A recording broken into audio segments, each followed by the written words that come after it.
Welcome everybody to Spin a Rack. Today we're reviewing Black Panther versus Deadpool. All I gotta say, this is a standard formula comic book.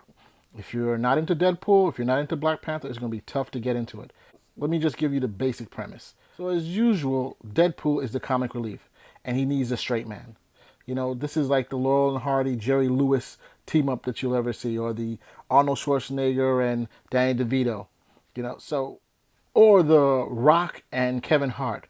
So we have the straight man and the comedian.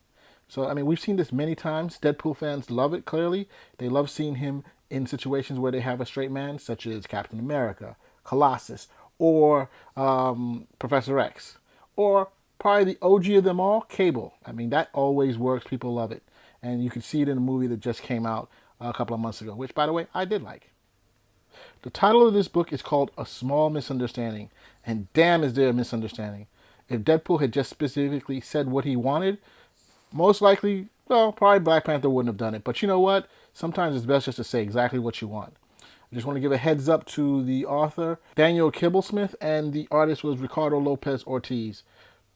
I gotta say, I like the art, I like the coloring and lettering, so I mean, if that's what you like, go into it. These guys did a pretty good job. The comic basically starts off in Wakanda, getting a setup between T'Challa, Black Panther, and his sisters. They talk about, what's going on and what he needs to do. So then we go over to the United States, where we have our man Deadpool in the middle of some crazy zany things.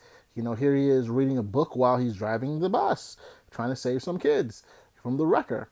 Here you have a little kid driving the bus for him while he ends up trying to fight the wrecker. As usual, in his attempt to save the innocents, he ends up getting someone hurt. I guess it's carelessness, or if it wasn't, if this was real life, it would be called manslaughter. Someone got hurt because you weren't paying attention to what you were doing. But as usual, that's what Deadpool does. He then has to go to Wakanda to try and see if he can extract some type of help from them in order to save the person's life. As opposed to just telling T'Challa what exactly he wanted, does he do that? Hells no. He just concocts some crazy cockamamie story and they start to fight, which is, of course, the premise behind the comic. Everybody wants to see them fighting. But alas, poor Yorick, this is not going to be the comic where everything is ended.